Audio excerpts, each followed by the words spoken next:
근데 사실 사람이 계속 가질 수만 있으면 그러면 어떻게 보면 문제가 해결될 수도 있을 거예요. 근데 결국 언젠가는 놔야 되고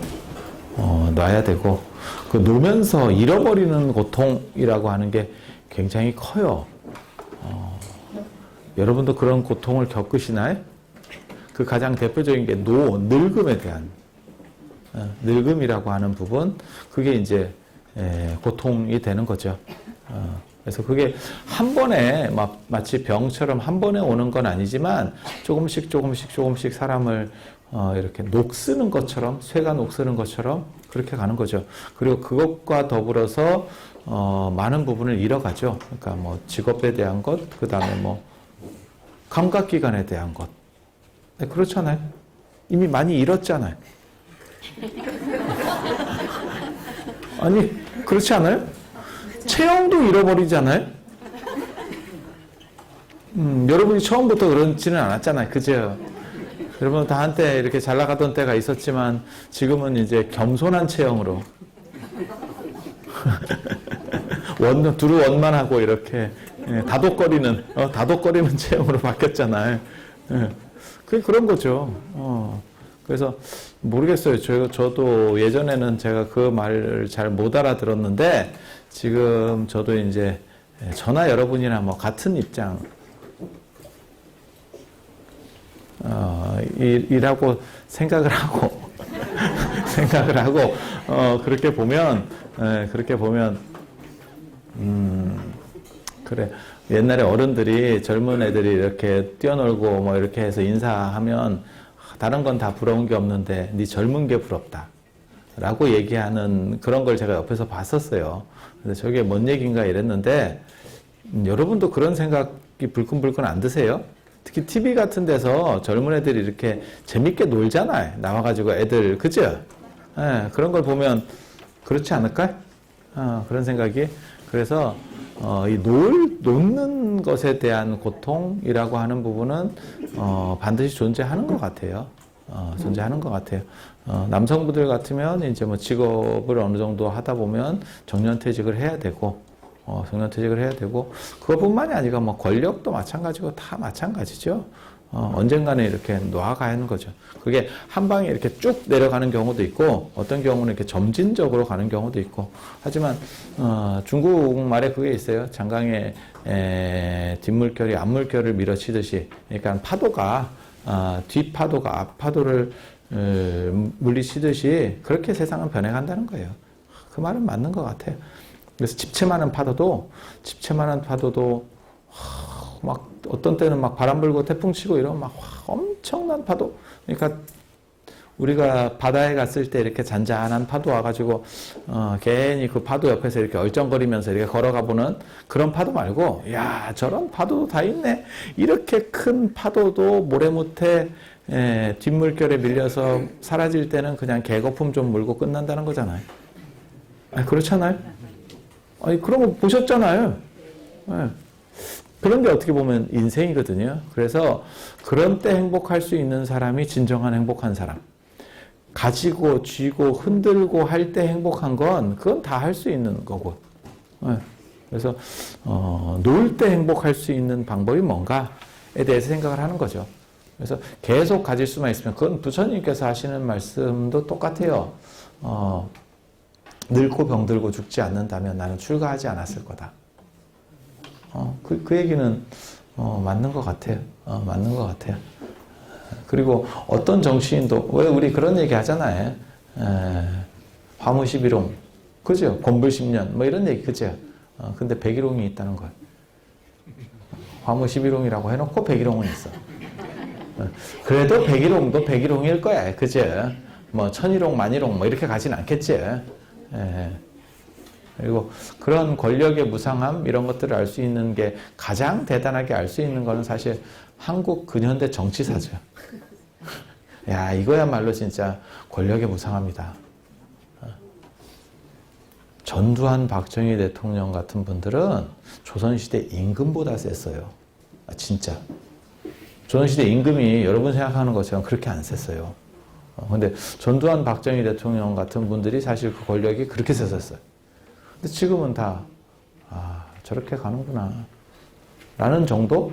그죠? 그리고 그렇게 안 떨어졌어도 결국 다 잃어가겠죠, 조금씩.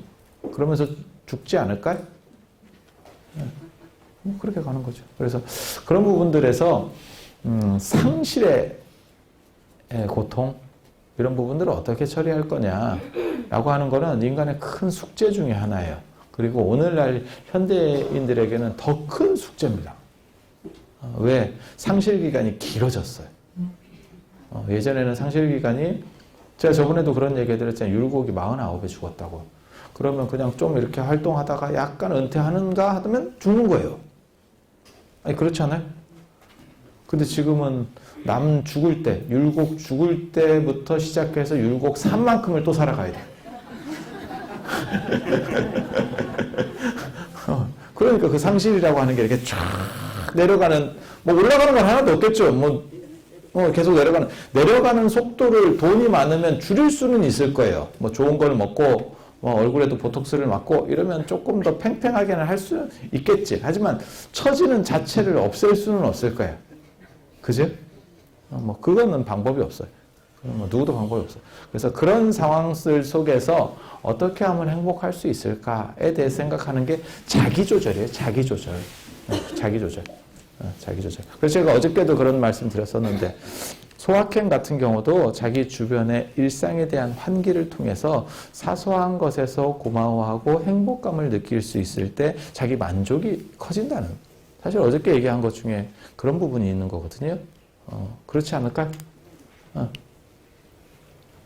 저놈의 영감탱이 맨날 저러고 있어. 이렇게 하는 것보다 그래도 영감이라도 있잖아. 이렇게 생각할 수도 있잖아. 욕할 사람이라도 있잖아. 되돌릴 수는 없는 거고, 그리고 어떤 영감을 만났어도 영감은 다 그래요.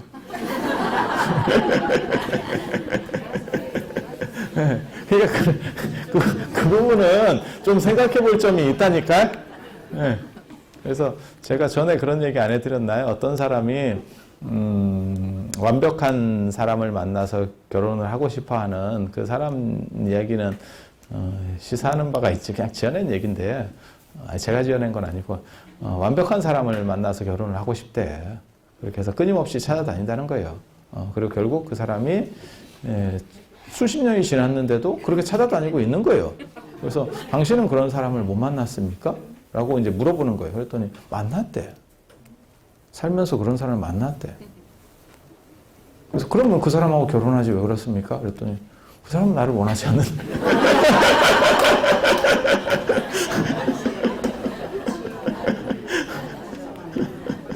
그렇잖아. 배우들도 팬으로서 배우를 좋아해도 배우 입장에서는 어때요? 똑같은 거죠. 그리고 신성일이 주는 교훈이라는 게 있어요. 신성일도 그렇구나.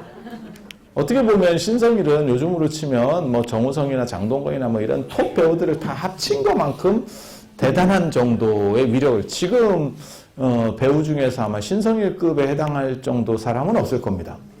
신성일은 그 시대에 그냥 완전히 쓸었잖아요. 완전히 쓸었잖아요. 지금은 이렇게 조금 나뉘어져 있는 춘추전국 시대 같으면 그때 혼자 다 해먹었거든. 그런데 과연 엄앵란이 행복했을까에 대해서는 한 번 정도 생각을 해봐야죠. 그렇잖아요. 여러분보다 과연 엄앵란이 행복할까? 그래서 불행하다 이렇게 얘기할 건 아니고, 불행했으면 이혼했겠지. 왜 남의 인생을 그렇게 얘기해. 그러려고 하는 건 아니고, 그게 꼭 절대적인 것은 아니구나. 그런 인물이라든지 인기라든지, 신성일이 잘생겼다. 지금은 이제 연세가 드셔가지고 그렇지만, 예전에는 진짜 이렇게 그 시절의 어떤 표준 얼굴이라고 할까? 지금은 개성 있는 얼굴들을 사람들이 이렇게 다양하게 보던 시절이지만, 그때는 깎아놓은 듯한 얼굴? 그죠? 장동건 시대까지만 해도 깎아놓은 듯한 얼굴이 잘생긴 얼굴이라고 그랬었어요. 근데 지금은 이제 좀 많이 다르다니까. 얼굴을 보는 관점들이 많이 다양화됐어. 그죠? 그래서 뭘 얘기하고 싶은 거냐면, 신성이라고 결혼했어도 그렇다. 라는 걸 얘기해 주고 싶은 거예요. 그래서 내 바깥 양바지라고 해도 큰 문제가 있는 건 아니다. 그렇게도 생각해 볼 수 있다. 중요한 건 그거야.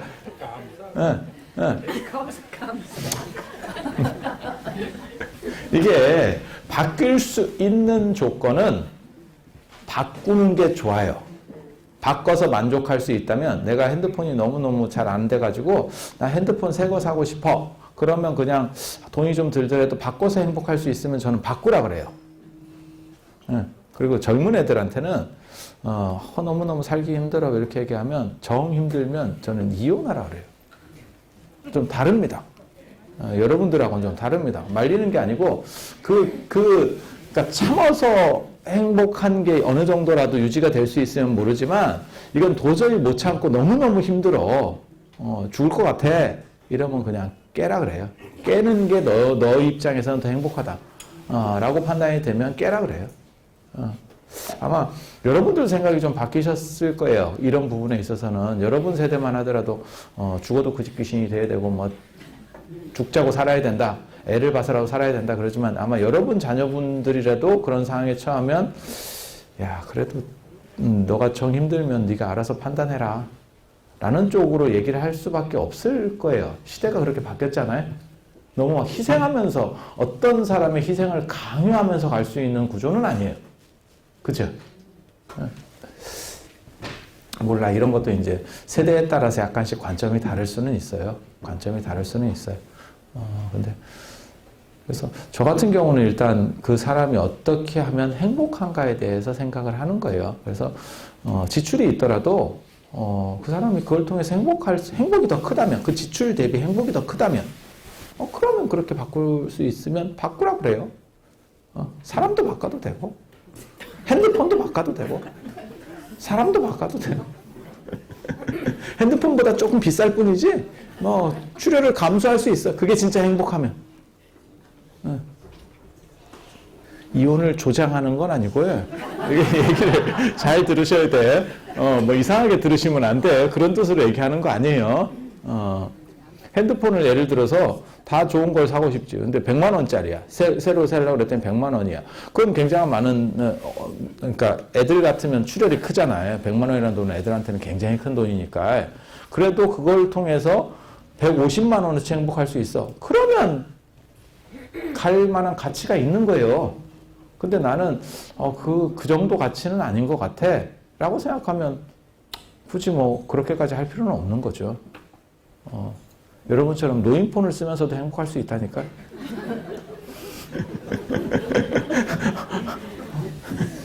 아니, 그것은 가치가 달라서 그래요. 그걸 통해서 애들은 뭔가 많은 걸 하기 때문에 그 이상 뽑을 수 있는 거고, 어른들은 그냥 전화만 되면 돼요. 전화하고 문자나 글씨나 좀 크게 오면 그 정도면 되는 거예요. 그럼 그걸로 또 되는 거지. 굳이 거기다 많은 투자를 할 필요가 뭐 있어요. 그러니까 투자하고 낭비, 어저께도 얘기했지만 투자하고 낭비 개념을 정리를 해야 돼요. 그리고 이것의 기준이 행복이 돼야 돼요. 행복이 돼야 돼요. 그래서 어떤 걸 선택할 거냐에 대한 것들을 처리를 해야 돼요.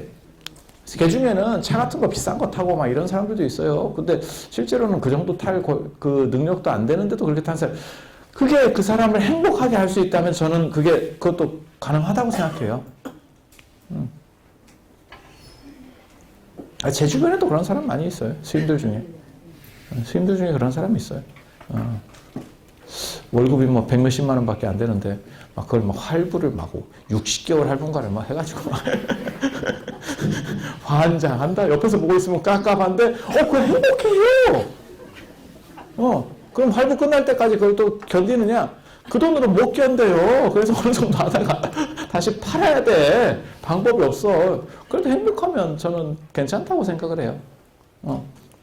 그래서 돈 들여서 바꿀 수 있는 게 행복하다면 그건 괜찮아요. 그런데 못 바꾸는 게 있어요. 돈 들여도 함부로 못 바꾸는 게 있어요. 제일 못 바꾸는 건 뭘까? 뭐 가족들도 못 바꾸잖아요. 그죠? 남편은 바꿔도 자식은 못 바꾸잖아. 아니, 그렇지 않아요? 자식을 바꿀 수 있어? 내 눈에 흙이 들어가기 전에, 아니면 뭐 족보에서 파! 그래도 뭐, 유전자를 바꿀 수는 없잖아요. 다시 기들어와! 이렇게 할 수는 없잖아요. 뭐 어떻게 하겠어요, 그거. 못 바꾸는 조건에 있어서는 내 생각을 바꿔서 행복할 수밖에 없다. 그 얘기를 하고 싶은 거예요.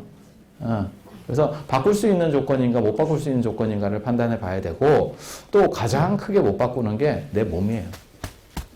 유기체는 부품을 쉽게 못 바꿔요. 이게 부품 교체가 되면 진짜 재벌들은 대단할 건데 노안도 안 오고, 그지? 막 셀이 바꾸는 거야. 이렇게 착착착착 바꾸는 거야. 근데 기껏 바꾸는 게 피를 갈아 낀다, 이런 얘기 들어봤죠? 그런 거나 하고 있는 거지. 근데 그래도 오래 못 산다는 거잖아요. 그걸 너가 어떻게 아느냐? 재벌들 수명을 보면, 평균 수명을 보면 오래 못 살고 있으니까. 그 사람들이 뭐 그렇게 피를 맨날 갈아 끼고 뭐 젊은 사람 피를 넣고 뭐 저거 해서 100살, 120살 이렇게 살면 아, 저건 굉장히 효과가 있는갑다 라고 하겠지만, 실제로는 뭐 그렇게 두드러진 게 전혀 안 보이죠. 두드러진 게 전혀 안 보여. 그래서 이렇게 못 바꾸는 상황에서는 아니, 눈이 침침해서 안 보여. 어쩔 거요. 그렇잖아. 백내장이야. 그러면 수술을 해야지. 근데 노안이야. 어쩔 거야. 뺄 거야. 뭐 말 거야. 이거. 아니, 그렇잖아. 방법이 없잖아요. 방법이 없잖아요. 루테인 쇠가 빠지게 먹어도 별로 모르겠습니다. 그것만 배불러. 그것만 행복해. 먹는 사람은 귀찮고 그것만 행복해. 팔아먹는 것만 행복해. 그래서 잃어갈 때의 고통이라고 하는 거를 줄일 수 있으면 줄이는 게 좋은데, 결국 그건 방법은 없어요. 더 악화되는 거지, 뭐 이렇게 좋아질 반등의 그 방법은 없어요. 이런 상황에서 할 수 있는 거는 내 관점을 바꾸는 거죠. 주어진 조건 안에서 어떻게 하면 행복할 수 있는가. 그리고 그렇게 관점을 바꾸는 거를 인식론이라고 그래요. 인식론. 나는 이렇게 생각한다. 나는 이렇게 생각한다.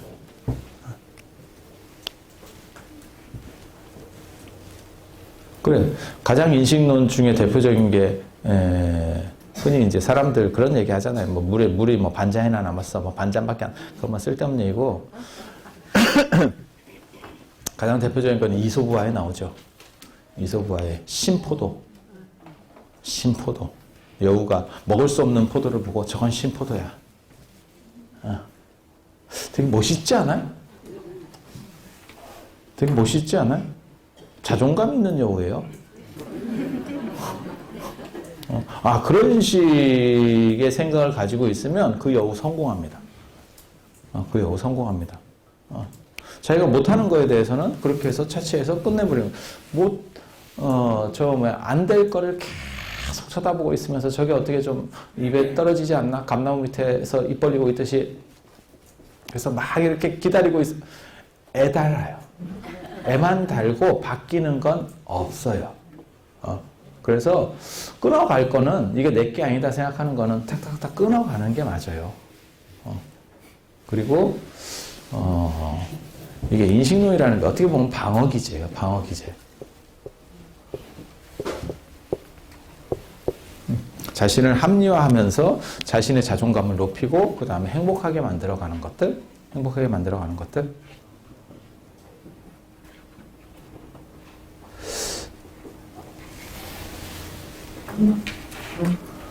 그래서 나는 이렇게 본다. 나는 이렇게 본다. 그리고 그렇게 해서, 그렇게 하는 게 여러분들한테도 다 있어요. 저렇게, 지금은 이제 조금 연식이 돼서 그런 게 잘 안 되지만, 뭐를 그렇게 했냐면, 여러분들 자녀입니다. 여러분 자녀가 처음 태어나서 어렸을 때 성장할 때, 내 자식만큼 이쁜 자식이 없는 거 아니에요? 객관적으로 보면 그런 건 아니에요. 객관적으로 보면 그런 건 아닌데, 저도 이제 대중교통이나 지하철 이렇게 타고 다니면서 이렇게 보면 애들 중에서, 요즘 애들 같지 않게 왜 쟤는, 이렇게 촌스럽게 생겼지? 이런 애들도 있어요. 애라고 다 이쁜 거 아닙니다. 아니, 어리면, 특별하지 않으면 다 이뻐요. 강아지도 그렇고 뭐 다 이쁜데, 다 이쁜 건 아닙니다. 아니, 뭔 얘기인지 아시죠? 그래도 그 부모 이 눈빛이나 이렇게 대하는 걸 보면, 너무너무, 이렇게 하는 거예요. 그래서 제가 얼마 전에 그 경주 갔을 때도 이렇게 애가 걸어가는데, 조그만 애를 데리고 부모가 걸어가는데, 나 그게 뭐 하는 건지 처음에 몰랐어요. 부모가 외투를 애한테 씌워가지고 막 이렇게 만들어준 거예요. 이렇게 막, 이렇게, 뭐랄까, 완전히 뒤집어 씌워놓다시피 저좀 이상한 방식으로 해놓은 거예요. 그래서 왜 그런가 했더니 조그만한 애가 이제 살살 걸어가는 애인데 바람을 싫어하는 거야. 그러니까 부모가 애만 걸리는 게 아니고 바람막이를 들고 따라가는 거예요. 2인 1조로. 애는 걸리고 한 사람은 바람막이를 만들어 놓고 있고. 그게 보통 정성이에요. 이게 내리사랑이잖아요. 치사랑은 그렇게까지는 안 된다. 치사랑은 그렇게까지 안 된다. 뭐 여러분도 다 이렇게 조건들을 받아봤지만 그렇지 않아요? 그게 사실은 유전자 때문에 그런 거예요. 유전자 때문에. 과학적으로만 얘기하면 유전자 때문에 밑에 특히 어렸을 때 굉장히 이쁘게 보일 수밖에 없는, 자기 자식은 이쁘게 보일 수밖에 없는 구조가 있어요. 만약에 그런 게 성립이 안 되면 어떤 일이 벌어지냐면 애를 방치하게 돼요. 그러면 그 종 자체가 무너집니다. 죽습니다. 단종됩니다. 그래서 애는 보게 되고, 그럼 좀 크면 어떻게 되느냐? 크면 약간 떨어지게 되죠. 마치 새들이 어느 정도 장성하면 크면 서로 지갈길 지 가듯이 모든 동물이 마찬가지, 인간도 마찬가지예요. 그래서 크면 대면해져요. 가족이라도. 유전자에 깔려 있는 거예요. 유전자에 깔려 있는 거거든요. 그래서 여러분들도 그런 인식론적인 것들을 겪어본 거예요. 그리고 자존감 높은 사람이 행복합니다. 생긴 거 어떡하겠어? 그죠? 물론 뭐 리모델링을 해서 될 수 있는 부분도 있지만 안 되는 건 안 돼요. 다 여러분도 나름대로의 뭔가가 있을 거예요. 컴플렉스도 있을 거고, 그 다음에 이제 나이가 들면서 바뀌는 문제도 있을 거예요. 예를 들면 뭐 머리가 많이 빠진다거나, 그죠? 주름도 사람마다 생기는 데가 좀 다르잖아요. 뭐 눈가 주름이 막 생기고, 뭐 어쩌고저쩌고, 뭐 사람마다 좀씩 조건들이 달라요. 그걸 안 생기게 할 수 없다면 어떻게 하면 저걸 내가 쉽게 말해서 좋은 쪽으로 볼까에 대해서 인정하면서 가는 거죠. 인정하면서. 그래서 그런 게 인식론을 통한 방어기제예요. 방어기제. 그리고 더 근본적인 게 뭐냐면 명상이라고 하는 거예요. 명상. 그래서 명상이라고 하는 거는 정신 집중 또는 관법을 통해서 집중, 관법, 관조라고 하는 거예요. 관조. 이걸 통해서 사람이 스스로 행복할 수 있게 하는 거. 자기 스스로 내면에서 행복이 약간 이렇게, 이런 것들은 관점을 통해서 약간 행복할 수 있게 하는 거고요. 명상이라고 하는 건 스스로 약간 행복의 에너지를 끌어내는 거예요. 끌어내는 거예요. 그래서 그런 거를 뭐라고 하냐면 선불교라고 해요. 선불교라고 해요. 그래서 부처님께서 만약에 물질적 조건만 가지고 행복할 수 있다면 그 양반은 이미 타고난 행복을 가졌던 거예요. 근데 왜 그게 아니라고 생각했을까? 그거는 결국은 우리가 빌려 쓰는 거지 영구적인 게 아니래. 영구적인 게 아니래. 권력이나 지위나 돈이나 이런 거는 빌려 쓰는 거지 계속될 수 없대. 그리고 더 근본적인 거는 우리 육체도 마찬가지라는 거예요. 우리 육체도. 한 100년짜리 차를 타고 있는 거예요. 차를 타고 있는 거고 거기서 언젠가는 내려야 되는 거죠. 그리고 안 내리면 더 비극입니다. 이 차가 상태가 점점 안 좋아지고 있기 때문에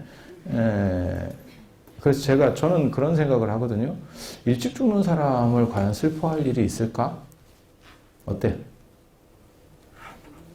그러니까 무슨 너무 일찍 죽었어. 이러면 또 모르겠지만, 제가 그래서 예전에 그 세월호 때도 저는 생각이 좀 여러 가지가 있었거든요. 그때 사람들이 뭐라 그러냐, 펴보지도 못하고 너무너무 안타깝게 죽었어. 이렇게 생각할 때 저는 무슨 생각도 했냐면, 펴봐도 인생이라는 게 그렇게 힘든데, 저렇게 모든 사람이 떠나보내줄 때, 저렇게 애도해줄 때, 죽는 것도 또 하나의 인생은 아닐까? 그렇게 80, 90, 100세를 걔네가 살아서 어떤 사람은 독거노인으로 죽을 수도 있고, 아니, 그게 꼭 그렇게 다 된다 얘기하는 건 아니고, 어떤 사람은 성공할 수도 있고, 어떤 사람은 그렇게 힘들게 살다가 죽을 수도 있고, 그런 것보다 전 국민이 추모해 줄 때 저렇게 갈 수 있는 것도 또 다른 행복은 아닐까? 이게 인식론이에요, 지금. 내가 하고 있는 게. 그렇게 만약에 내가 걔네 부모를 만났다면 그렇게 얘기를 해줬을 거야. 그게 물론 죽은 부모 입장에서는 잘 안 들리는 얘기지만 그나마 가장 크게 위로해 줄 수 있는 말이에요. 그렇지 않을까? 어차피 살려줄 수는 없잖아. 되돌려 줄 수도 없잖아. 그죠? 상황을 되돌릴 수는 없잖아. 여러분 같으면 그런 부모를 만났어. 그럼 뭐라고 위로해 줄 것 같아요? 정부가 잘못했어요. 아니, 근데 그게 되돌릴 수 있는 상황이 아니니까. 이거를 정부가 잘못했어요라고 해서 되돌릴 수 있으면 문제인데, 되돌릴 수 있는 건 아니잖아요. 그건 보상이 문제인 거고, 사람 목숨을 보상할 수 있는 건 이 세상에 없어요. 차가 깨졌어. 그건 얼마든지 보상할 수 있어. 하지만 사람이 죽었어. 그러면 보상 자체가 불가능합니다. 원칙적으로. 아니, 그렇지 않아요? 그런 경우에 그 사람에게 어떤 치유의 말을 해줬을 때 어떤 말을 할 수 있어요? 이런 말밖에 없는 거 아니에요? 제가 지금 말하는 것 같은? 그래서 저는 사실 진짜 제가 그런 식으로 좀 생각을 해요. 장자의 그런 얘기가 나와요. 장자의 그런 얘기가 나와요. 아닌 것 같아요?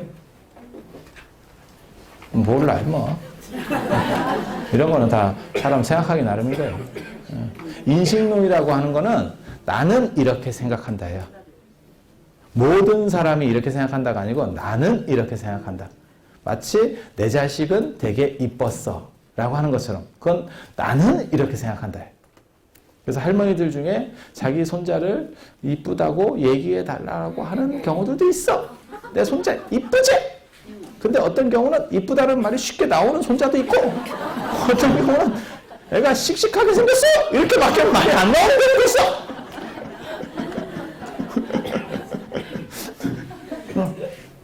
그리고 가장 치명적으로 실수할 때는, 그래서 저는 성별을 잘 얘기하지 않습니다.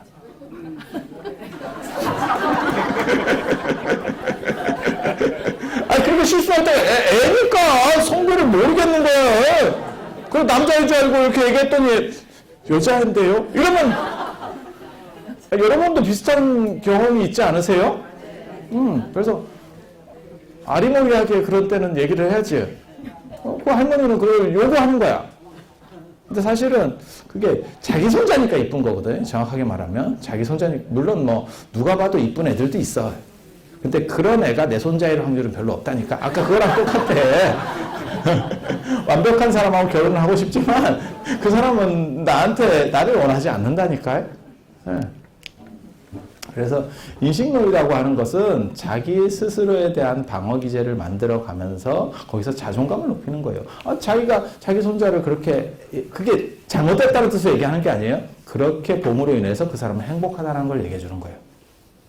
행복하다는 걸 얘기해 주는 거예요. 그리고 이 세상에 비교라는 게 있으면 불행해요. 그래서 모든 엄친아들은 다 능력이 있다는 거잖아요. 그런 얘기 들어보셨죠? 그죠?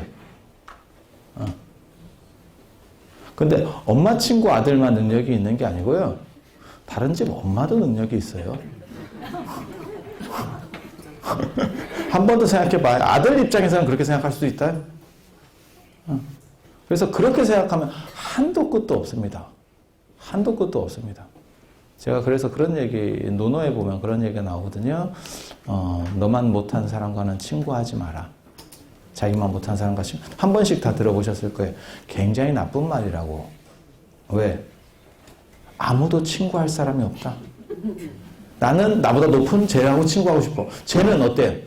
쟤랑 친구하고 싶어. 쟤는 쟤랑 친구하고 싶어. 모두도 이 세상에 친구는 없어. 그 논리 구조를 그대로 적용시키면 아무도 친구할 수 없어. 굉장히 재밌잖아요? 재밌잖아요. 그래서 그런 식으로 가면 한도 끝도 없습니다. 한도 끝도 없어. 그래서 거기서 요청되는 게 비교가 아니고요. 비교가 아니고 사실은 유일성이라고 하는 거예요. 서원. 서원. 아까 앞에 얘기로 잠깐만 돌아가서 정리를 하고 넘어갈게요. 장자에 보면 그 당시가 전국 시대예요. 전쟁이 계속 벌어지는 그런 복잡한 시대였는데 그 시대에 해골들이 이제 뒹굴고 다니는 거예요. 그리고 그걸 다 수습을 못 해줍니다. 산 사람들이. 전쟁이 일상적으로 일어나면 해골을 수습할 수 없어요. 그러다 보면 까마귀가 눈도 파고 있고. 근데 까마귀 입장에서도 그게 나쁜 게 아니에요. 왜냐면 가장 부드러우니까 그거 먼저 먹는 거예요.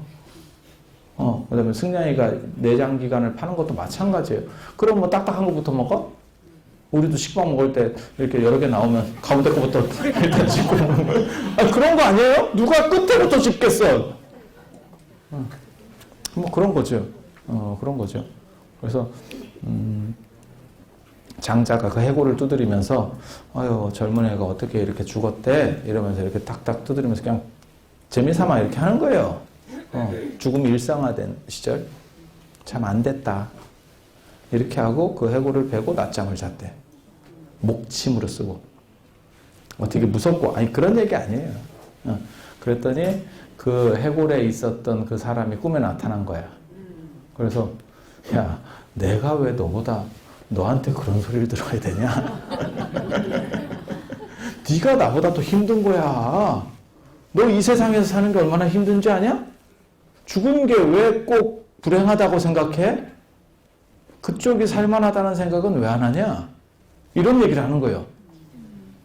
그러니까 우리 입장에서 볼 때는 일찍 죽고 이렇게 전쟁터에 죽고 굉장히 힘들겠다. 한 입장에서는 아닐 수도 있다는 거예요. 물론 뭐 그게 진짜인지 가짜인지는 몰라. 왜냐면 확인할 방법이 없으니까. 근데 장자가 얘기하려고 하는 거는 그거는 또 다른 우리의 관점일 뿐이라는 거야. 그래서 그게 사실인지에 대해서는 판단할 수 없다는 거예요. 그건 철저하게 우리식 판단이에요. 우리식 판단.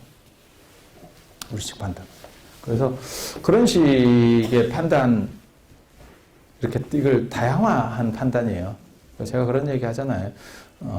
젊어서 좋은 것도 있고, 나이 먹어서만 할 수 있는 일도 있어요. 때로는. 그런 걸 찾아보세요. 그리고 여러분들도 어떻게 보면, 이제 그렇게 생각할 수도 있거든요. 젊어서는 애들 쥐시닥거리하고 바깥 양반들 뭐 이렇게 해주고 이러다가 이제 애들 다 어느 정도 여우고 끝내서 이제 좀 자유로워졌는데 나는 사가 있구나. 다 끝냈으니까 오히려 홀가분할 수도 있잖아요. 그건 생각하기 나름이에요. 실제로 인도에 보면 사죽이라고 그래서 자식들과 가정을 다 건사하고 난 뒤에 출가해서 수행하는 그런 문화도 있어요. 그런 문화도 있어요. 이제 진정한 내 것을 찾아보자. 내 의무 복무는 거의 다 끝났고 이제 진정한 내 것을 찾아보자. 그렇게 생각할 수도 있다는 거. 그렇게 생각할 수도 있다. 그리고 자꾸 비교를 하고 어떤 걸 가지고 어떤 걸 절대점으로 세워놓고 이렇게 피라미드처럼 만들면요 다 힘들어요. 다 힘들어요. 그래서 제가 그런 얘기 하잖아요. 나는 올림픽을 싫어한다. 올림픽 같은 게 없어져야 될 가장 대표적인 어떻게 보면 전 국민의 축제다. 모든 사람이 만족할 수 있는 축제 구조를 만들어야지 전 세계인을 서열을 매기는 거는 축제가 아니에요. 그리고 이긴 사람도 더럽게 힘들어요. 잠깐은 명예롭겠지. 근데 어저께도 제가 그런 얘기 했잖아요. 김연아 같이 그렇게 젊어서 이렇게 모든 이거를 조명을 받은 사람이 그 뒤에 얼마나 힘들 건가에 대해서도 한번 생각해 봐야 된다고. 걔는 물 빠지는 것만 남은 거예요. CF도 확실히 줄었잖아요, 지금. 몇 년 지나면 CF도 안 들어와요. 30대 중반이면 걔 인생이 끝이에요. 물론 뭐 돈은 있고 뭐 지도자로서 뭐 제2의 인생을 설계할 수는 있겠지. 하지만 자기가 누렸던 그러한 화려한 영광은 다시는 안 옵니다. 그렇지 않아? 어떻게 보면 여러분들은 그렇게 떨어지는 추락의 고통은 없어. 이게 인식론이야, 인식론. 방어기제. 우리 추락하지 않아. 뭐 올라갔어야 추락을 하지. 맨날 여기 있는데 딱 하고 들어갈까? 그래서 이게 아무튼 그래서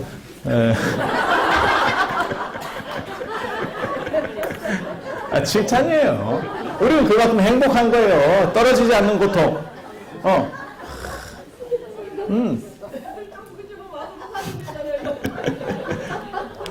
그래서 제가 그런 얘기해요. 떨어질 때도 봐봐. 코끼리는 높은 데서 떨어지면 박살이 납니다. 개미는요, 안 죽어요.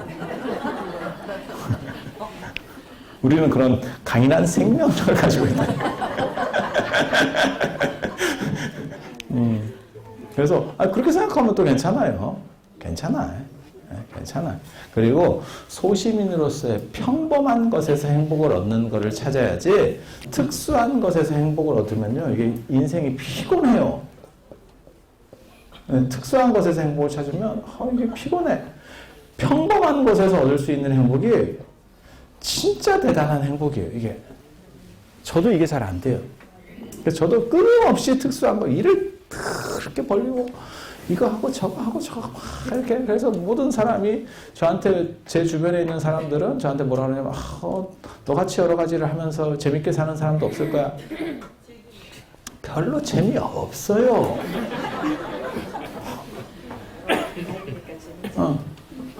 그러니까 보통 사람은 뭐 1년에 한 번 외국 여행 가기도 힘든데 나는 뭐 그냥 손만 뻗으면 제가 다 추진할 것도 없어요. 이게 주변에서 저를 막 끼워서 넣으려고 해요. 오늘 아침에도 조금 이거 뭐 하는 거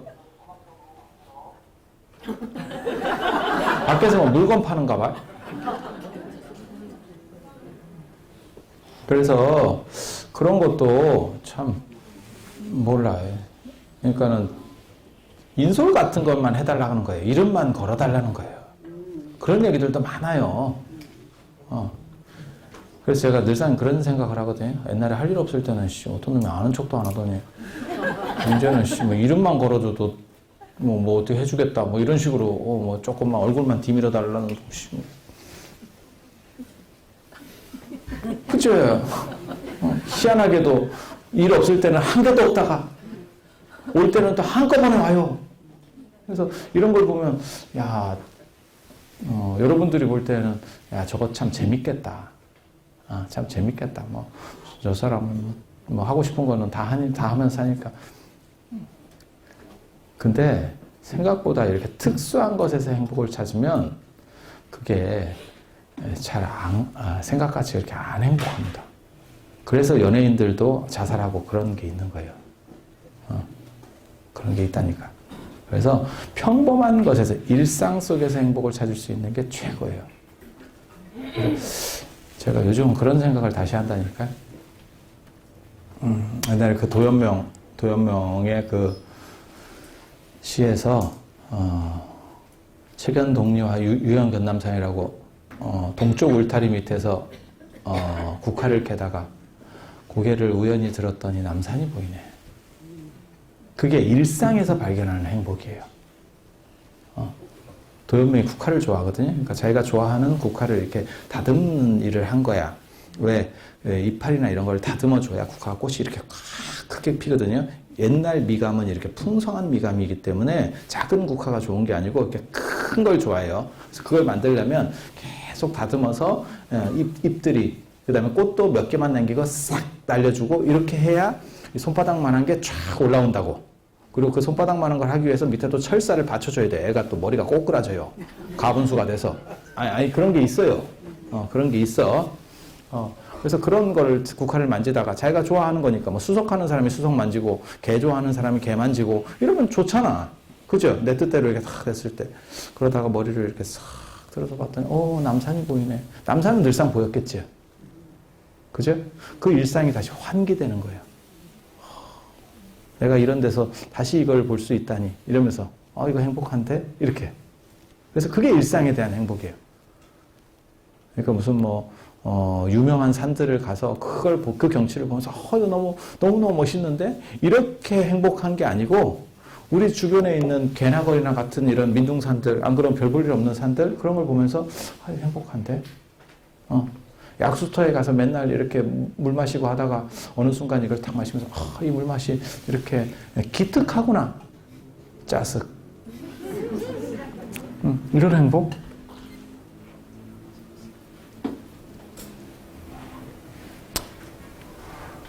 그런 행복을 얻을 수 있으면 저도 지금 제가 골똘히 생각하는 게 그런 거예요. 근데 우리는 또 뭔가를 좀 남 안 하는 걸 또 해야 된다 막 이런 그런 병에 걸려가지고 그게 불행해. 그래서 제가 큰 스님들을 만날 때마다 물어보는 게 있어요. 이제 좀 친해지면 수행을 오래 하고 이런 분들 만나면 처음에는 그 말을 못 물어봐요. 그러다가 나중에 어느 정도 이렇게 안면이 터지면 행복하세요? 이렇게 물어봐. 행복하냐고 물어봐.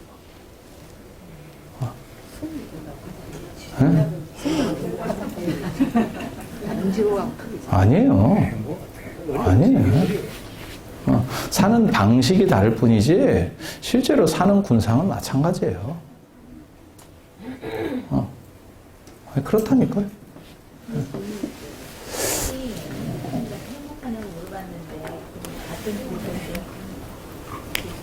잘 안 들려. 내가 이게 노화 현상이 있어가지고 가는 길 때문에 잘 안 들려.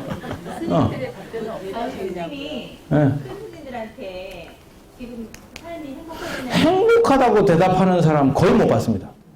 나름의 삶에 그렇게 딱 얘기가 쉽게 탁 나오는 사람? 안 그러면 그리고 사실 미안한 얘기인데 거기까지 물어볼 필요도 없어요. 눈빛을 보면 그 사람이 행복한 일을 하고 있는지 행복한 일을 하고 있을 때 눈빛이라는 게 있어요. 인간에게. 여러분 손자를 키우는 사람의 눈빛은 그런 눈빛이 안 나오고 가끔 가서 이렇게 만졌을 때의 느낌? 그때 그 행복. 그 눈빛이 있어. 있다니까. 개를 좋아하는 사람이 아주 관리가 잘 돼서 복실복실하게 솜털같이 생긴, 솜방울같이 생긴 그 개를 보고 이렇게 한번 쓰다듬을 때 나오는 그런 눈빛이 있어. 그런 눈빛이 바깥 양반한테도 나가면 최고로 행복한 건데 그건 불가능해. 그건 개한테만 가능해. 그래서 개가 바깥 양말보다 서열이 위인 거예요.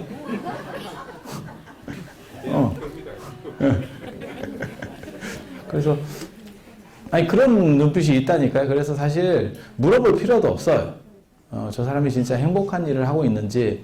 그리고 그거는 꼭 스님뿐만이 아니더라도 뭐 연예인이든지 뭐 저는 연극 배우를 이렇게 유심히 보고 이렇게 하는 게 뭐냐면 연극 배우가 소출이 진짜 적어요. 수입이 진짜 적거든요. 그건 철저하게 자기 신념으로 사는 애들이에요. 그래서 저런 애들의 그 눈빛 이런 것들에 제가 신경을 많이 써요. 근데 사실은 명상을 통해서 얻는 행복이라고 하는 거는 이런 행복하고는 약간 달라요. 계속 이렇게 꾸준히 가는 행복. 좋은 걸 할 때 행복은 쫙 올라갔다가 떨어지는 거예요. 결국. 그렇게 되겠죠. 그죠? 그럴 수밖에 없죠. 걔도 그렇잖아요. 이쁜 줄 알고 갔다가 사다가 집에 놓으면 난리 나는 거죠. 그 뒤부터는 그 이쁜 거, 그 행복의 눈빛을 한 5분 주기 위해서 한 일주일은 개고생을 해야지. 뭔 뜻인지 아시잖아요. 그죠? 그리고 그 이후로도 이제 뭐 개가 노쇠화돼가지고 죽어가는 과정에서 겪어야 되는 또 굉장히 힘든 사연들? 이런 것들이 있어요.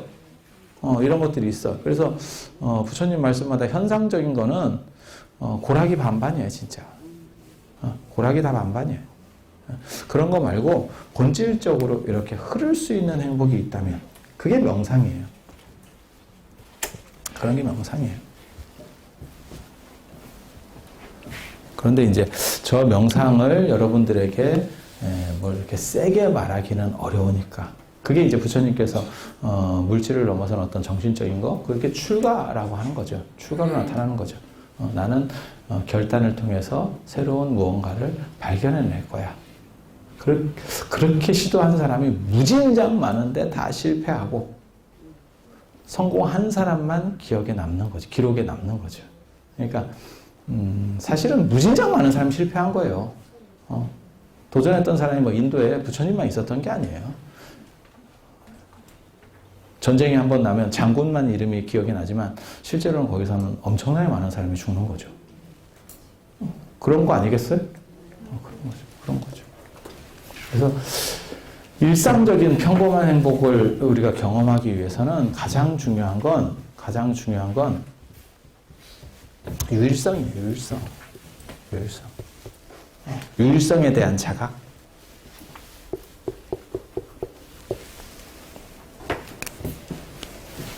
유일성에 대한 자각. 비교 대상이 없으면 행복하다니까요. 비교 대상이 없으면 행복하다니까요. 내 자식을 남의 자식하고 비교해 보니까 좀 문제가 있는 것처럼 보이는 거야. 내 자식만 있으면 행복한 거예요. 그래서 이 세상은 비교할 수 있는 가치는 없어요. 정확하게 말하면. 왜? 모든 인간이 달라요. 제가 그런 얘기 안 해줬나요? 모나미 볼펜이 지금 우리나라에서 몇백만 자루를 팔아먹었을 거예요. 최소한. 그죠? 같은 볼펜은 없어요. 정확하게 말하면. 비슷한 볼펜만 있는 거지. 왜? 똑같이 찍어내도 시간대가 다르죠. 그렇지 않아요? 거기에 미세한 차이가 있다니까요.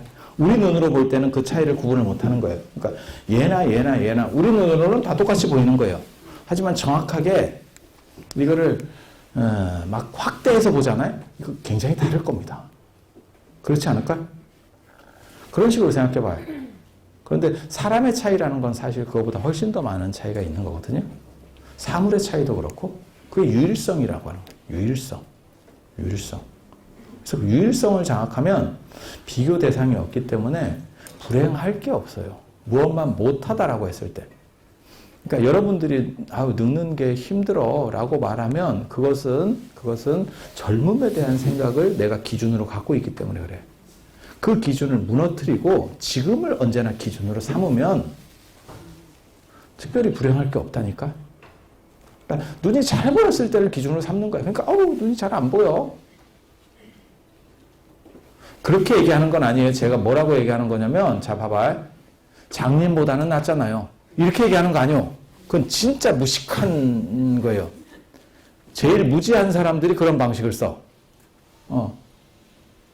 예를 들어가지고 한 달에 내가 100만 원밖에 못 벌어. 그러면 그래도 50만 원 버는 사람도 있잖아. 그런 식으로 살면 인생이 퇴보합니다. 퇴보합니다. 그런 식으로 하면 맨 바닥에 노숙자까지 내려가지. 노숙자보다는 낫잖아. 그게 삶의 가치가 돼요? 안 그래요. 그거는 완전 사기예요. 그건 인생의 만족도도 그렇고 그 다음에 세상의 발전 자체를 저해하는 아주 복잡한 부분이에요. 그래서 그런 식의 관점으로 가서는 안 되고 내가 밑에를 보고 사는 것도 아니고 위에를 보고 살아요. 하지만 아까 그 여우처럼 내가 가질 수 있는 것과 가지지 못하는 것을 구분해요. 그리고 가질 수 없는 거는 놓으세요. 무슨 얘기냐면 눈이 지금 안 좋아졌어. 나는 옛날에 좋았어. 그죠? 여러분도 다 눈이 한때는 좋았었잖아요. 날 때부터 노안은 아니었을 거잖아요. 네, 좋았어. 그래서 옛날로 돌아갔으면 하는 생각을 가질 수는 있어. 하지만 그것은 불가능하다는 걸 알잖아요. 그렇게 생각하는 시간에도 시간만 낭비하는 거예요. 인생을 낭비하고 있는 거예요. 그건 되돌릴 수 없는 거기 때문에. 아까도 얘기했지만 돈 들여서 바꿀 수 있는 거면 바꾸면 되는데 이건 바꿀 수 없는 거예요. 바꿀 수 없는 거예요. 그런 경우에는 그건 추억으로 남기는 거예요. 그리고 현재 내가 가진 걸 가지고 만족할 수 있는 거에 대해서 찾아야 돼요. 그래서 약간 다른 거죠. 약간 다른 거죠. 그래서 유일성에 대한 자각이라고 하는 거는 사실은 행복을 말하는 데 있어서 굉장히 중요해요. 비교 대상이 없으면 그거는 언제나 행복해요. 그래서 뭐보다 못해, 뭐가 더 나아 이런 식으로 하면 한도 끝도 없어. 한도 끝도 없어. 그리고 그렇게 되면 자기 현실에 만족하지 못하고 계속 투덜거리게 돼. 투덜거리게 돼. 투덜거려서 바뀔 수 있으면 투덜거리는 건 좋은 거예요. 비판이라고 하는 게 바꿀 수 있을 때 비판은 참 좋은 거예요. 하지만 바꿀 수 없어. 아니, 눈이 노안이라서 안 보여. 그걸 계속 내가 투덜거려. 어쩔 거예요? 아니, 어쩔 거예요, 진짜.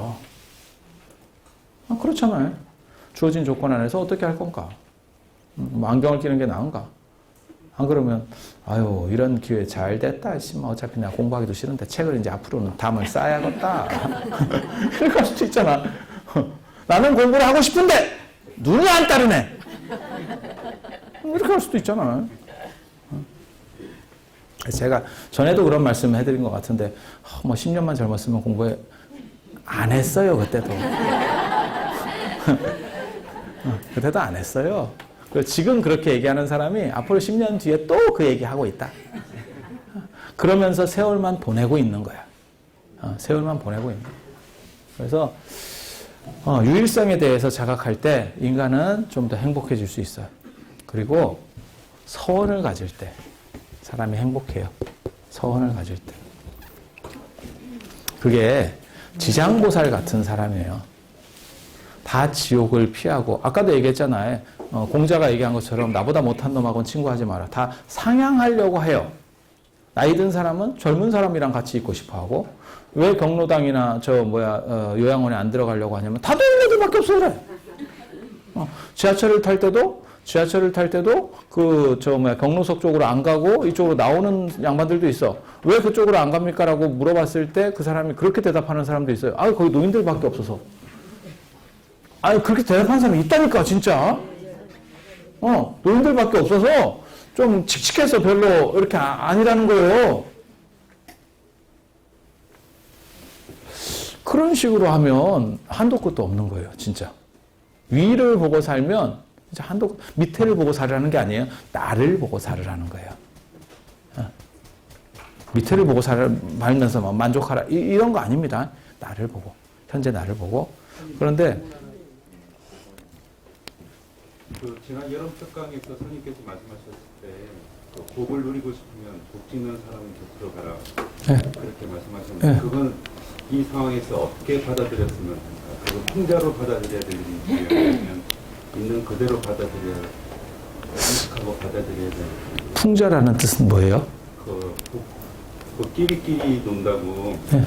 복 짓는 사람 곁으로 가야지 더 많은 복을 누릴 수 있다고 네. 그랬기 때문에 지금 내 자신은 복 짓는 사람이 못 되기 때문에 그런지 안 그러면 더 복 짓는 사람 곁으로 어떤 얘기인지 알아들었어요. 그러니까 지금 말씀하시는 거는 상향할 수 없는 구조인데 쉽게 말해서 상향하지 말라고 얘기하면서 그러니까 나보다 좋은 판에 들어갔을 때 훨씬 유리하게 될 수 있다라고 하는 게 이율배반 아니냐라고 하는 건데 그렇게 들어가는 변동폭은 존재해요. 변동폭이 없는 건 아니잖아. 이 사회 계층도 계층이 안정돼 있지만 실제로는 계층 이동폭도 존재하죠. 그렇게 들어가려고 머리를 쓰는 것도 노력이에요. 그런 사람만 계층을 움직인다니까? 가만히 있는 사람에게 계층 이동은 안 돼요. 그러니까 생각만 하고, 나도 저 팀에 들어갔으면 좋겠어. 나도 저렇게 돼서, 어저께 제가 종단의 출가 지도자 연수 한다고 그래서 가봤는데, 거기서 그 스님이 되게 재밌는 얘기 하더라고요. 나는 말 같지도 않은 소리라고 듣는 순간에 생각했어요. 미국의 대기업 회장들에게 아침마다 전화하면서 명상적 물음을, 실존적 물음을 이렇게 전화로 그냥 해주는 직업이 있대요. 명상 코칭이야. 그래서 오늘 당신은 무엇이 중요하다고 생각하십니까? 이런 전화 한 통씩 하고 한대요. 그 사람들 연봉이 억대가 넘는다는 거예요. 아, 진짜 아무것도 안 해. 근데 그런 사람이 있을 거예요. 그렇게 되면 얼마나 좋겠어. 진짜 소수예요. 그러니까 그게 내가 가능성이 없으면 포기해. 제가 얘기하는 건 그거예요. 하지만 누군가는 그 안에 들어가는 사람도 있어. 그게 내가 가능성이 있으면 들어가. 라고 말하는 거예요. 그러니까 이게 이율배반적인 얘기가 아니에요. 이율배반적인 얘기가 아니에요. 가능한 거는 해. 하지만 가능하지 않다면 허덕이면서 힘들어하지 말고 주어진 조건 안에서 행복해. 그러니까 아까 그 심포도 마찬가지예요.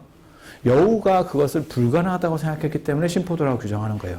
만약에 여우가 어떻게 해서든지 한 두어 번이라도 탁탁탁 튀으면 가능할 수 있지 않을까? 그러면 걔는 그 생각을 안 했을 거예요. 그러니까 이게 가능성을 막는 게 아니에요. 가능성을 막는 게 아니에요. 그 두 가지는 사는 데 있어서 동시에 가는 거예요. 시험을 봐서 네가 그걸 합격해서 네 인생이 바뀔 거야. 그렇게 말하는 것도 가능하지.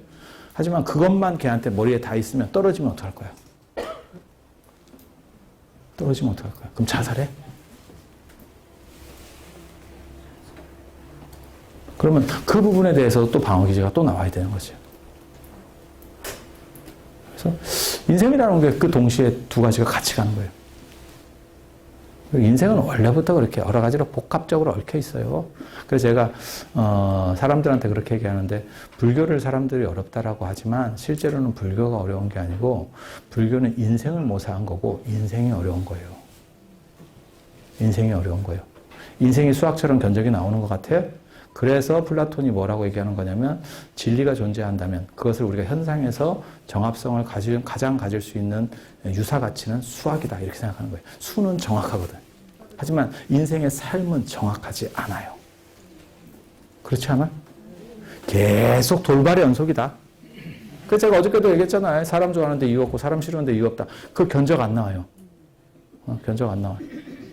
그래서 저 같은 경우는 어저께 그 얘기를 듣고 저거는 진짜 극소수의 사람들만이 가능한데 마치 저게 가능성이 있는 것처럼 얘기하는 건 잘못된 거다. 난 속으로 그렇게 생각했어요. 그리고 그 극소수도 그 회장하고 친한 사람이 할 거야. 그렇지 않아? 우리 같은 사람한테 뜬금없이 그런 요청이 오겠어? 그죠? 회장 입장에서는 어때? 그걸 뭐 1억을 그냥 주나? 어차피 회사 경비로 터니까. 자기 친한 사람 조금 대우해주고 뭐 이런 관계 아니겠어? 아니 그렇잖아. 딱 봐도 견적이 나오는데 그 자리에 노력한다고 들어갈 것 같아? 아니야. 그러면 전혀 불가능할까? 재주 있는 사람도 있겠지. 그런데 들어가면 진짜 군대 용어로 말하면 땡보직이지. 아무 하는 거 없이 그냥 월급 받고 있는 거야.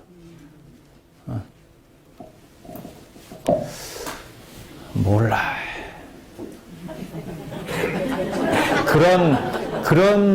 그런 직업을 가질 수 있는 거는 진짜 아니 저래도 그런 경우들이 있어요. 복이요. 견적 안 나와.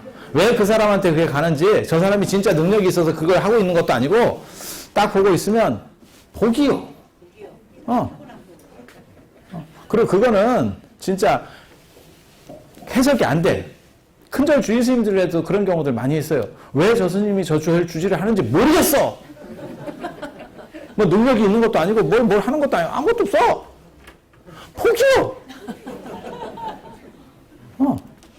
우리 봐. 우리 공찰 주제 한 번을 못 해봤다니까 내가. 공찰 주제 한 번을 못 해봤어요. 그래 맨날 부처님한테 다니면서 불쌍해 이렇게 돈 놓고 절하고 이러고 있잖아. 지금이라도 어떻게 해서든지 만회를 해야겠다. 늦었다고 할 때가 가장 빠르다. 물론 뭐 늦었다고 하면 진짜 끝난다. 자, 그 얘기도 하잖아요. 늦었다고 할 때가 가장 빠르다. 그러길래 제가 뭐라고 했냐면 목마른 놈이 우물 파면 더 빨리 죽는다. 이랬거든. 그러니까 껌껌마다 다른 거예요. 이게 상황이 다른 거예요. 그리고 장자 때도 그런 얘기가 있어요. 그러니까 어떤 게 획일적인 가치로는 이 세상이 판단이 안 돼요. 장자에 그 재밌는 얘기가 있다고. 장자에 어떤 목수가 산목편에 나올 거예요. 자편. 산목편인가 나오는데 제자하고 같이 이렇게 가는데 너무너무 큰 크고 멋있는 나무가 있다는 거예요. 그런데 이 목수가 굉장히 대목인데 잘 나가는 대목인데 그걸 보지도 않고 그냥 가더래. 쳐다보지도 않고 나무나 이런 게 있으면 사람이 관심이 있으면 이렇게 짤짤짤 이렇게 쳐다보고 아니 배서 뭘 한다 아니 그게 아니고 개에 관심 있는 사람이 공원에 개 끌고 나오면 이렇게 보고 뭐 그렇지 않겠어요? 꽃에 관심 있는 사람이 더 유심히 보고 이런 거거든요. 세상이라는 게. 그러니까 옆에 제자가 그랬다는 거예요. 아니 선생님 저렇게 좋은 나무가 있는데 왜 선생님 제대로 쳐다도 안 보고 가십니까? 이랬더니 그 선생님이 뭐라고 얘기하냐면 저 나무는 아무 짝에 쓸모가 없다. 저거는 배를 만들면 가라앉고 그 다음에 집을 지으면 저게 그 송진 같은 게 막 나와가지고 벌레가 낀대. 예. 그리고 뗄나무를 쓰면 연기가 많이 난대. 그래가지고 눈이 나와가지고 매워서 쓸 수가 없다는 거예요. 그래서 마을 가까이 있어도 저 나무가 저렇게 오래 살 수 있다. 아무도 쓸모가 없으니까 비가는 놈이 없으니까. 그게 무용의 용이라고 하는 거예요. 쓸모 없어서 오래 산다. 되게 그럴듯하잖아요? 무용의 용, 쓸모가 없어서 오래 산다. 쓸모 없는 것의 진정한 쓸모라고 하는 거예요. 철학적으로 얘기하면. 그렇게. 구운 나무가 뭐 산 지킨다. 이런 거하고 비슷한 거예요. 좋은, 고든 나무는 다 이렇게 다 끝났고, 구분 나무 가서 절 지킨다. 뭐 이런 얘기 못 들어보셨어요? 그런 거하고 똑같은 얘기예요. 똑같은 얘기예요. 근데 거기서 끝나면 장자가 아니요. 그건 개도 할 수 있는 얘기고, 그 다음 스토리가 아주 재밌어요. 그 친구 집에 갔네. 그 목수 친구 집에. 그 이제 목수 친구 집에 가고 있었던 거거든. 그래서 갔어. 그랬더니 목수 친구가 아이고 이거 친한 친구가 왔는데 뭐라도 대접을 해야겠네. 이러면서 거위를 한 마리 잡으려고 한다는 거예요. 근데 거위가 여러분 혹시 거위가 집 지키는 거 아세요?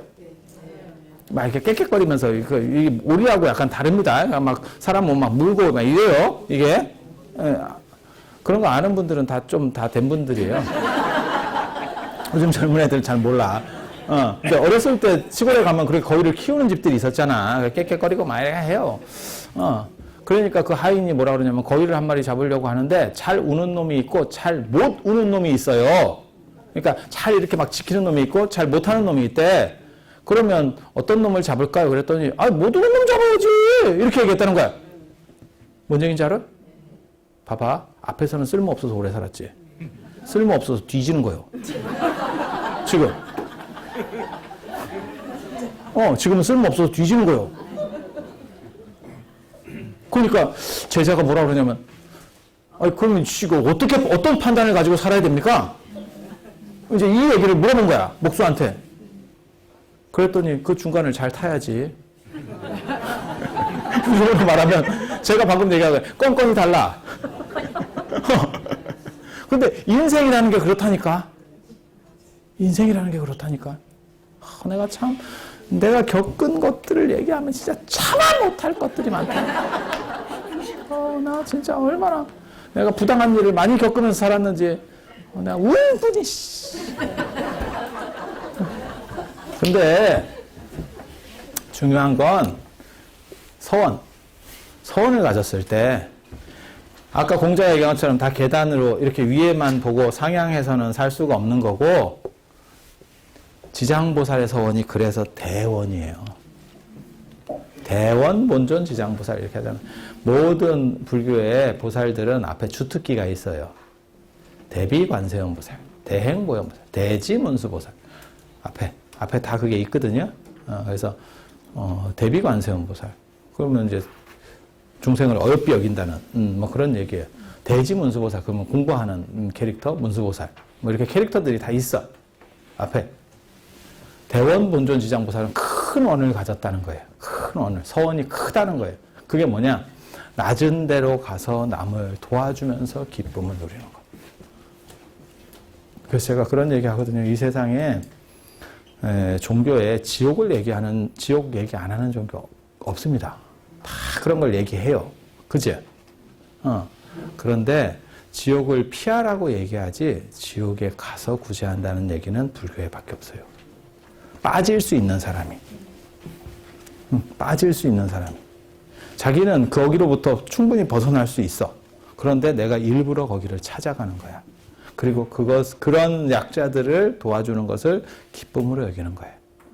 그 사람의 행복은, 지장보살의 행복은 그게 행복인 거예요. 그래서 이런 거는 보통 사람이 할 수 있는 행복이 아니기 때문에 숭고한 행복이라고 얘기하는 거예요. 그리고 여러분들도 이런 부분들이 있어요. 이 부분이 왜 여러분들에게는 없어? 당연히 모든 인간은요, 복합적으로 있어서 단일하게 어떤 걸로 탁 이렇게 규정되어 있는 게 아니에요. 이 성향도 있고, 이 성향도 있고, 이 성향도 있는 거예요. 합리적인 성향도 있고, 뭐 정서적인 성향도 있고, 여러 가지가 섞여 있는 거예요. 100%는 없습니다. 그래서 그런 것들이 어떤 게 우위를 차지하느냐고, 그 다음에 나이 먹으면 그것도 또 변해요. 그 비율이 조금씩. 마치 여러분들이 장부로 변신한 것처럼 조금씩 변해가고 있어요. 변해가고 있어요. 그런 거죠. 그래서 저런 것들을 개발시켜서 하면 주변 사람들에게 훨씬 더 도움이 되는 삶을 살겠지. 그러니까 소확행 같은 경우는 내 주변의 일상을 환기해서 어떻게 이렇게 행복을 얻는 거는 내 스스로 하는 거예요.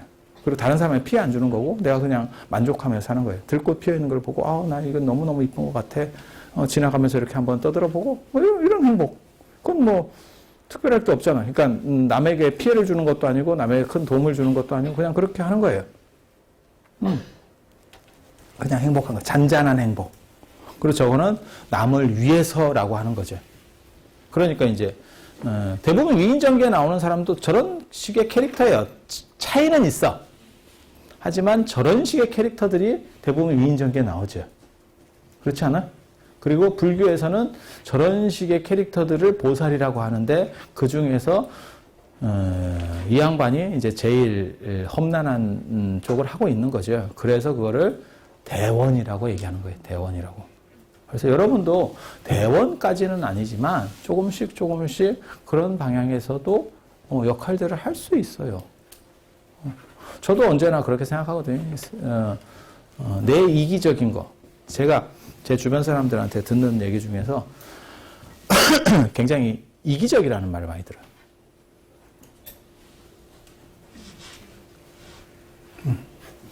왜? 왜냐면 그런데 다른 사람들이 죽자고 공격하지 않는 이유 중에 하나는 뭐냐면 공심으로 한다는 거예요. 사적으로 내가 거기서 이익을 취하려고는 안 해. 뭔 얘기인지 아시겠어요? 그러니까 나는 그게 집단의 발전을 위해서 뭔가를 한다라고 생각을 하면서 하는 거예요. 그러니까 제가 이번에 사실은 뭐 연구소 같은 경우도 하나 지금 만들어야겠다 이런 생각을 하는 거예요. 그거는 어떻게 보면 내 이기적인 거예요. 내가 연구할 수 있는 또 다른 공간이라고 하는 거예요. 하지만 그걸 통해서 불교를 발전시킬 수 있다라고 생각을 하는 거예요. 공부도 이기심입니다. 여러분 몰라서 그래요. 공부도 이기심이에요. 그러니까 이기라고 하는 게 남의 걸 뺏어서 뭘 하고 그게 아니고, 그러니까 저 같은 경우도 아마 이 절에서도 비슷할 거예요. 저 월정사서도 그렇거든요. 제가 대중 들러리 서는데 잘 안 갑니다. 왜? 그 시간에 나는 공부를 해야 된다고 생각을 하는 거예요. 뭔 얘기인지 알아요? 그건 이기예요. 그런데 월정사 같은 경우에서 그걸 이제 봐주는 거는 주의 스님이, 교구장 스님이 쟤는 그래도 뭔가 저걸 통해 성과물을 계속 내고 있어. 책도 만들고 뭘 하고 있고. 그러니까 놀면서 안 나오는 게 아니야. 다른 방식으로 무언가를 하고 있어. 그러니까 봐주는 거예요. 근데 실제로는 이기예요. 뭔 얘기인지 알아들어요? 그래서 제가 그런 쪽 이기심이 많이 발달해 있어요. 그러니까 성과물을 내는 거예요. 언뜻 보기에는 저 사람이 1년에 책을 몇 권씩 내고 뭐 논문을 뭐 열 몇 편을 쓰고 이렇게 생각하면 저걸 어떻게 다 한대? 라고 하지만 그거는 내가 방에 박혀서 계속 다른 사람 안 만나면서 뭘 하고 있는 거예요. 근데 어떤 사람들은 그게 있거든요. 한번 만나달라고 하는 사람이 굉장히 많이 있어요. 만나서 내 얘기를 한번 들어주세요. 내 얘기를 듣는 게 아니고 자기 사는 문제 복잡한 걸 들어달래. 그렇게 말하는 사람 많이 있어요. 제 주변에. 근데 미안한 얘기인데 나는 그걸 다 들어줄 시간이 없어요. 왜? 나는 이기적이거든. 그래서 좀 더 큰 걸 그려서 다른 사람한테 그게 더 효과적. 그 사람 하나를 상대해서 내가 저 사람에게 만족을 준다는 보장도 못해요. 우리 또 약간 차거든. 그래서 따뜻하게 위로해 주는 것보다 너의 실체를 한번 봐봐. 이런 식으로 얘기할 거예요. 너 상태도 그렇게 좋은 건 아니야. 이렇게 얘기할 거야.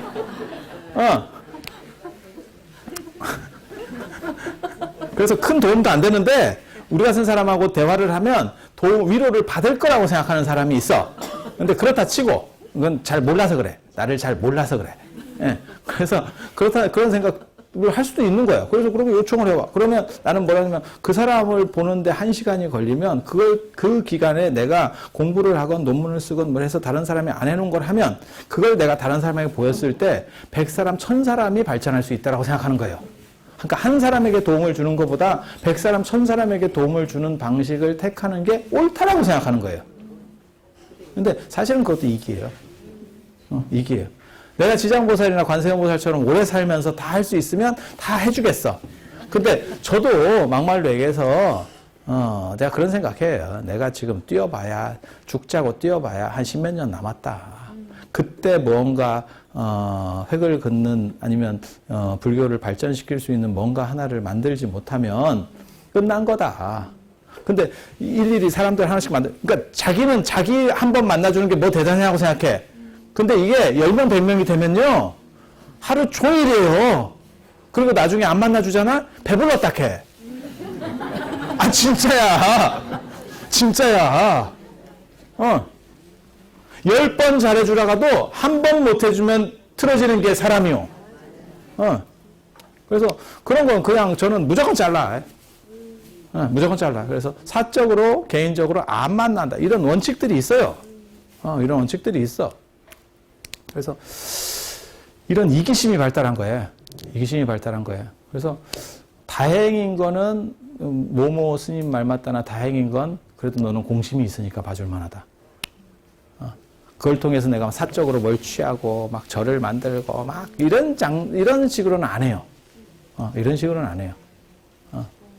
그래서 몰라. 또 계속 시도는 하는 거예요. 개인적으로 안타까운 거는 사실 조계종이 선불교거든요. 근데 선불교에 대해서 제대로 할 수 있는 책도 없고 이걸 문화를 정리할 수 있는 것도 없어요. 할 사람도 없고. 그렇다고 뭐 자금이 나오는 것도 아니고. 불교에 대해서 잘 모르시는 분들이 이제 뭐 종단에서 그런 걸 좀 이렇게 지원해 주는 거 아니냐. 내가 여지까지 책을 40권 내도 종단에서 지원해 준 적이 없다. 내가 종단에 뭘 해줬으면 해줬지. 그게 현실이에요. 그게 현실이에요. 그래서 종단을 기대하면 안 돼. 나는 학인 스님들한테도 그렇게 가르치거든. 네가 종단에 뭘 해줄까를 생각해야지. 종단이 너에게 뭘 해주기를 바라서는 안 된다. 몰라. 우리는 그렇게 살았어요. 그래서 그나마라도 지금 살아가고 있는 거예요. 근데 지금 생각해 보면 요즘 제가 그 생각을 많이 하거든요. 이것도 욕심인 것 같다. 내가 바꿀 수 있는 게 도대체 얼마나 될까? 몰라. 늙어서 갑자기 그런 생각이 날 수도 있어요. 이제 자신감이 떨어지니까. 그래서 이걸 해야 돼, 사실은. 지금 계속 이걸 하고 있는 거야. 그래서 뭘 만들어내서 또 다른 기준을 제시해야 되고, 내가 여기 이 불교대학에 올 때도 어떤 시스템을 딱 잘 갖춰지게 만들어서 양질의 교육 시스템을 만들고, 이걸 좀 안정시킨 뒤에, 그러면 조계사나 뭐 저 불광사나 이런 데도 이 시스템을 쓸 수 있게 뭘 어떻게 해보겠다. 표준화시켜야겠다. 그래서 질을 높여야 된다. 모르지. 근데 또 뭐 그렇게 될지 안 될지 모르죠.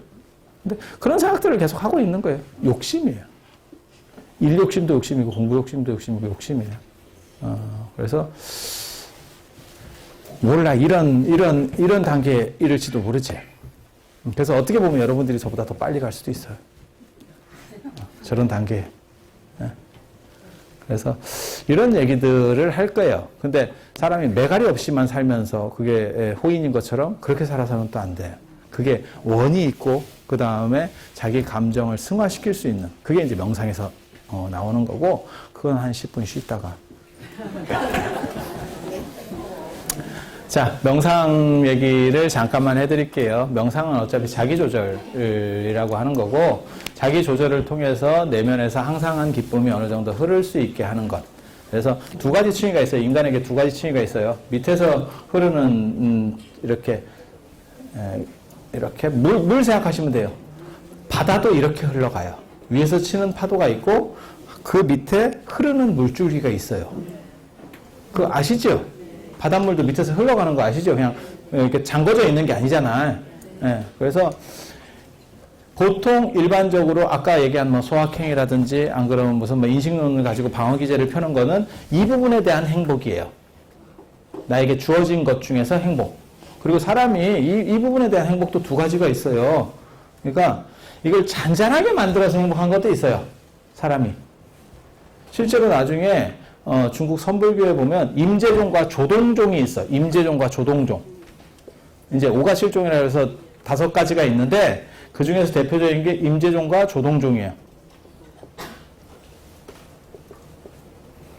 조동종은 일본에서 발전을 하고 조계종이 임재종이에요. 조계종이 임재종.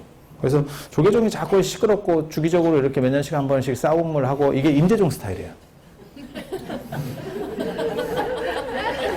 조동종이면 안 싸워.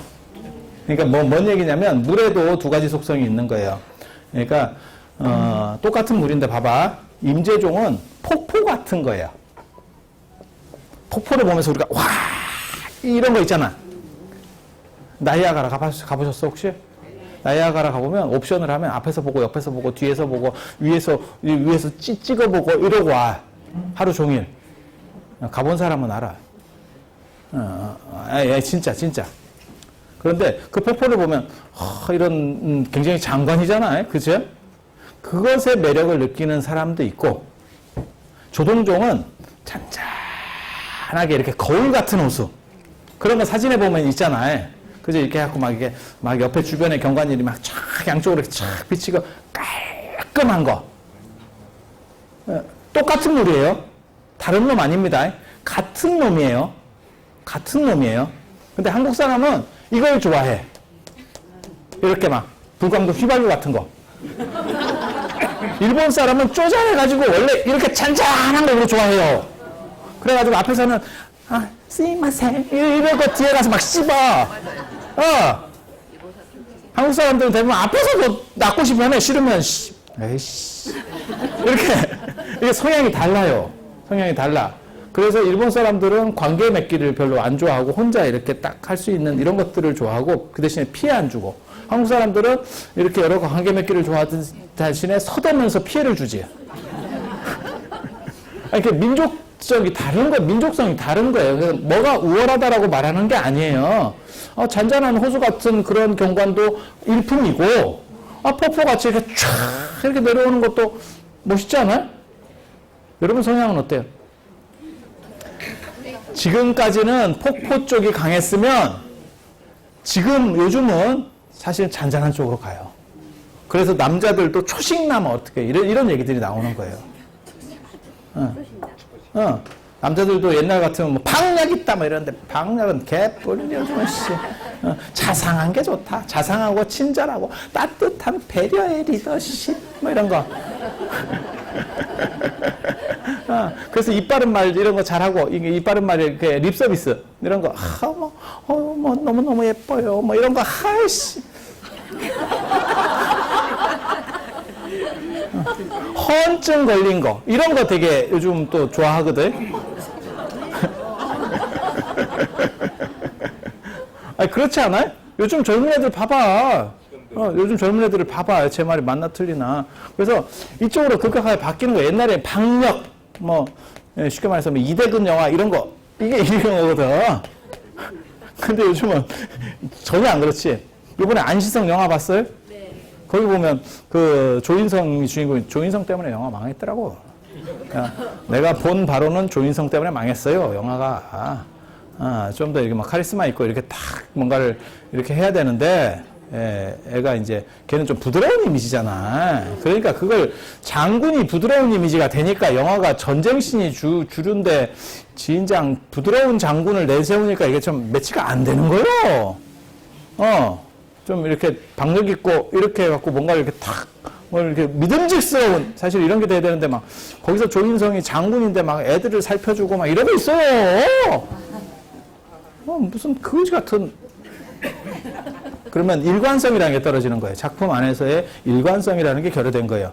그걸 그냥 조그만 에피소드들로 다룰 수는 있겠지. 그러면 그런 쪽으로 차라리 몰아갔으면 감동적으로, 감동 코드로. 근데 전체 코드는 전쟁 씬으로다가 막 쉘이 갖다 박으면서 거기서 그런 거를 주니까 이게 언밸런스한 거죠. 그래서 그게 만약에 일치를 잘 했으면 저는 훨씬 더 많이 갔을 건데 조인성이 캐스팅이 잘못했다. 아니, 조인성이 무슨 뭐 그런 걸 얘기하는 건 아니고, 영화에서 안 맞는다는 거지, 배역이 안 맞는다는 거지. 우리 그 명랑 봤었잖아요. 명랑 때 보면, 그 누구야? 최민식. 최민식은 뭐 워낙 연기력이 탄탄한 사람이니까. 그리고 저번에 그런 것도 있었잖아요. 그리고 관상 영화 볼 때 보면, 그때 그 송강호 나왔을 때, 그 성공했잖아. 근데 그 다음에 궁합 나올 때 이승기가 나오니까 완전히 확 배렸거든, 영화 완전히. 이승기를 잘못됐다고 얘기하는 게 아니야. 그러니까 그 캐릭터들을 어떻게 맞추냐. 그게 이제 감독이 어떻게 보면 또 다른 능력인 거야. 각본을 어떻게 쓰고 어떻게 세트를 구성하느냐도 능력이지만 캐릭터를 적합한 사람을 어떻게 찍어내느냐도 사실은 능력이야. 요즘은 아무튼 그런 조인성 같은 게 이런 쪽이라고 보시면 돼요. 배용준도 이런 쪽이요. 나오나 이런 쪽이지. 나오나 같지. 요즘은 이제 뭐 경상도 남자 막 무뚝뚝하고 씨 막 이런 게 정아이가 웃기고 있네. 씨 안 먹혀. 지금은 말로 해야 돼. 계속 막 이쁘다 뭐 해주고 뭐 해 조그만 거 살펴주고 이래야 이제 먹힌다고. 어디 뭐 돈 뭉치나 하나 갖고 와가지고 오다 주웠다 이러면 아이 안 먹혀 씨. 물론 겁나 큰 걸 갖고 오면 상황이 다르지. 오다 주웠다도 이만큼을 갖고 오면 근데 씨 대도 않는 거 오다 다다 도로 갖다 놔라 씨.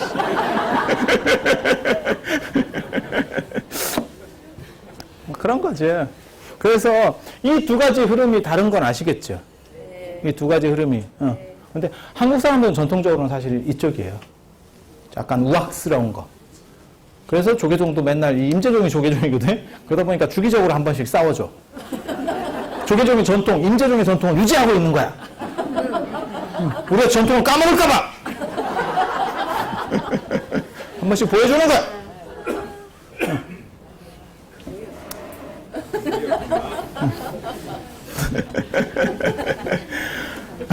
그래서 이 물도 마찬가지예요. 이렇게 위에서 경랑처럼 흐르는 게 있고 밑에는 계속 잠잠하게 흐르는 거예요.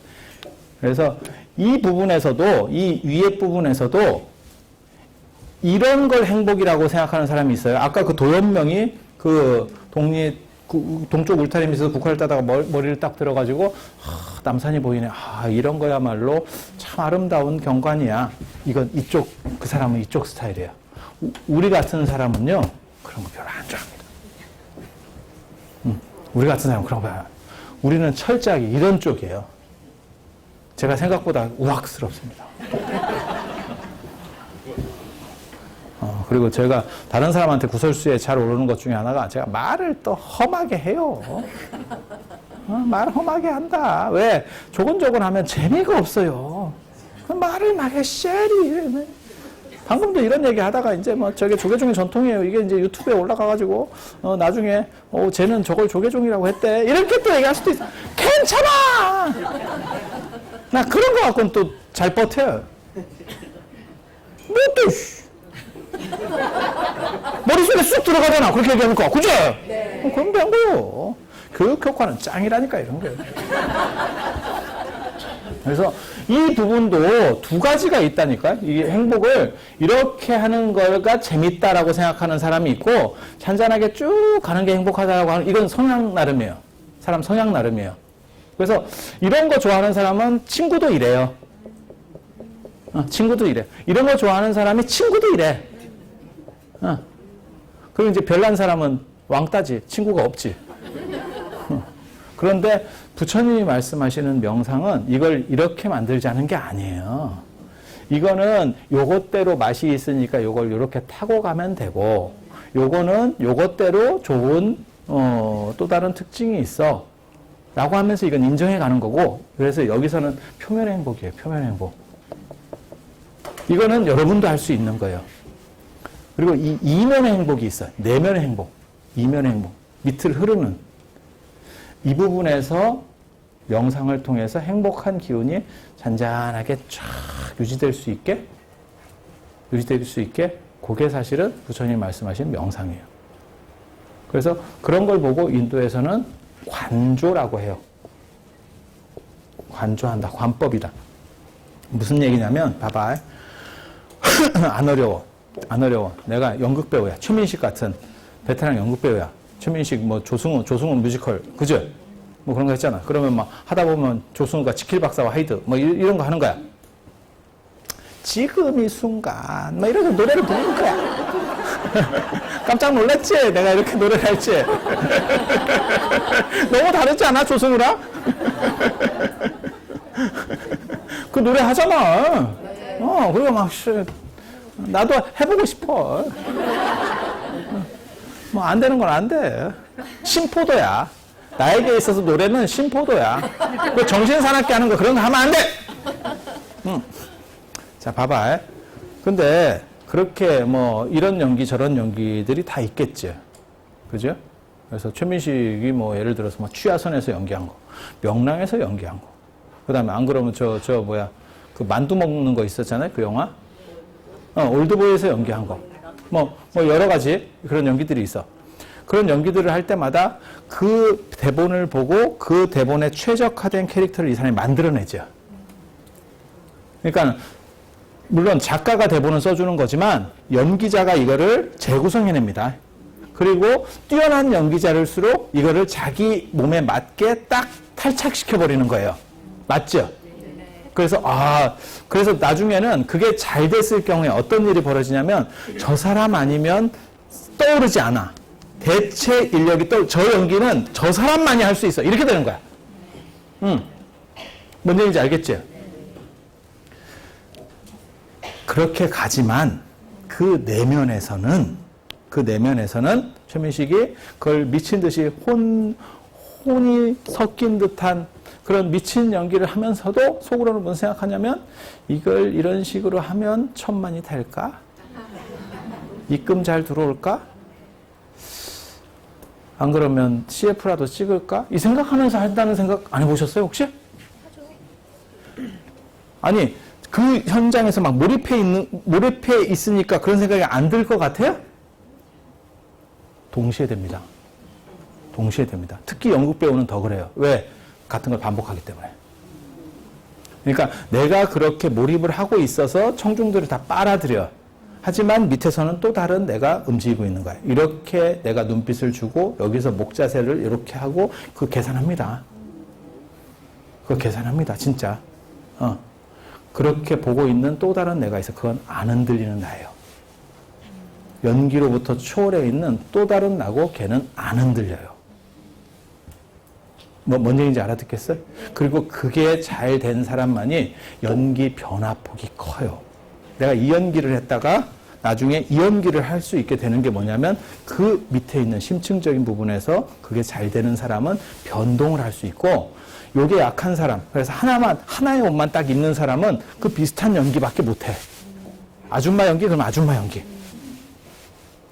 뭐 그렇게 되는 거예요. 계속 그런 역할만 주어지는 사람이 있어. 연기폭이 정해지는 사람이 있어. 여러분도 지금 아줌마 연기하고 있잖아. 그치? 지켜보는 나인 거예요? 그치? 그게 관조야. 그게 일종의 이런 거예요. 그래서 여기서는 뭐 어떤 문제가 생겨서 당황을 할 수도 있고 뭐 곤혹스러울 수도 있고 괴로울 수도 있어. 하지만 이것은 어때요? 이것은 담담하게 계속 가는 거죠. 그래서 이 흐름 속에서 이거를 컨트롤할 수 있는 게 명상이에요. 이게 없는 게 아니에요. 이 편상적인 부분이 없는 게 아니에요. 단 이것은 있지만 이 자체에 휘둘리지 않아. 왜? 이 사람은 여기에 있기 때문에. 그게 관조라고 하는 거예요. 이해가 됩니까? 영화 찍고 연기하는 사람들이 연극은 조금 다르고요. 영화는 찍는 데 가보면요. 진짜 저는 그런 거 보면서 대단하다는 생각을 했거든요. 왜냐면 진짜 몇 분씩 잘라갑니다. 몇 분씩 잘라서 영화를 하는데 그걸 이제 우리는 다 붙인 이게 다 연결된 걸 보니까 별 생각이 없는 거지. 실제로 작업은 굉장히 이렇게 잘라서 하는데 그게 노가다판 같은 분위기예요. 그게 뭐 감정을 제대로 잡을 수 있는 분위기가 아니에요. 앵글에만 그렇게 나오는 거지. 실제로는 그냥 여기 조연출 다 있고 막 이렇게 해갖고 기계 장비 이렇게 해갖고 막 카메라 지미집 막 쫓고 이렇게 해갖고 막 이렇게 땡기고 있고 이런 거예요. 실제로는 진짜 공사판 같은 분위기가 딱 돼 있어요. 그러면 연기에 딱 들어가면 감독이 그 액션 이러면 순간적으로 그 감정을 잡아내는 거야 이 사람이. 아니 진짜 그렇게 움직이는 거야.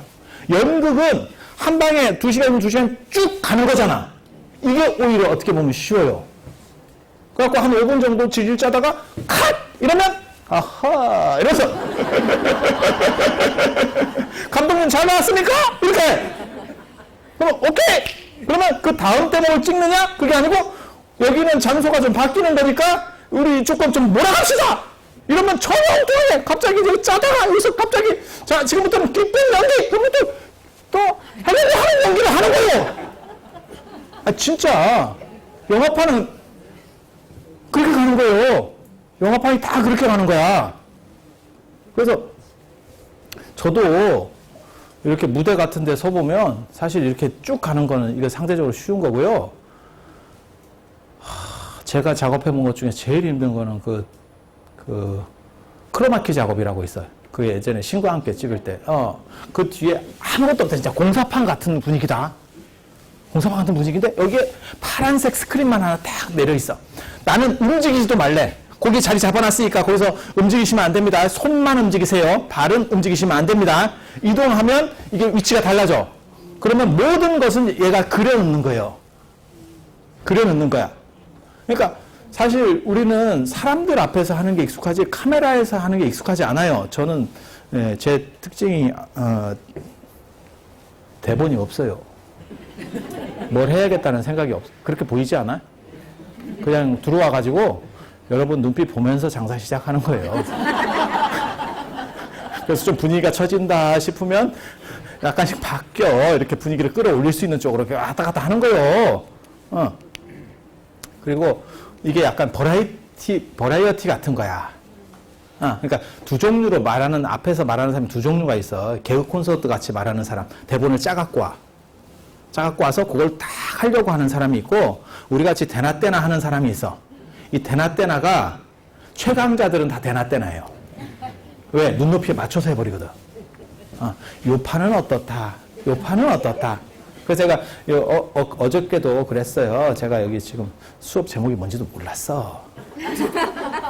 그래서 제가 여기 행정관한테 문자를 넣었거든.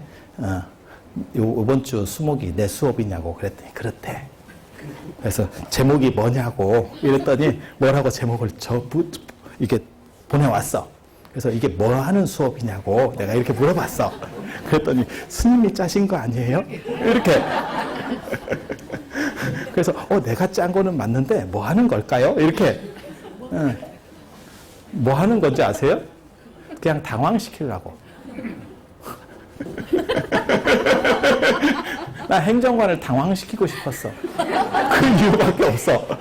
그러면 준비가 안 됐다는 얘기네? 이거 어떡하지? 이렇게 자기는 당하고 있거든? 재밌잖아.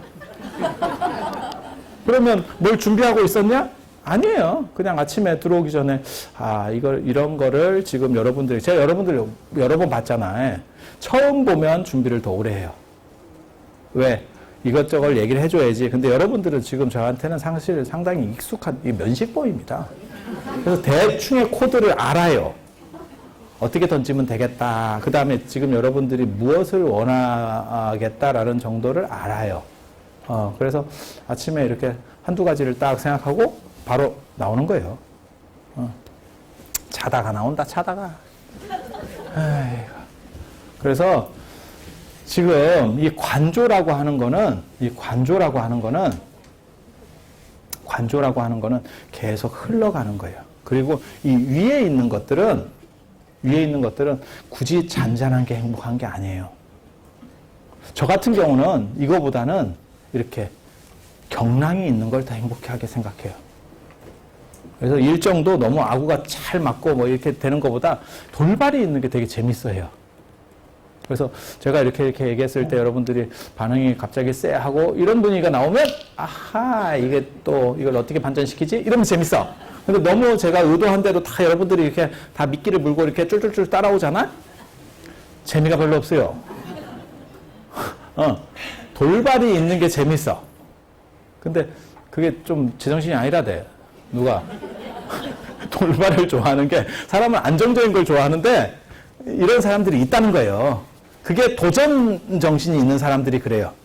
그러니까 도전 정신이 있는 사람은 돌발을 해. 그래서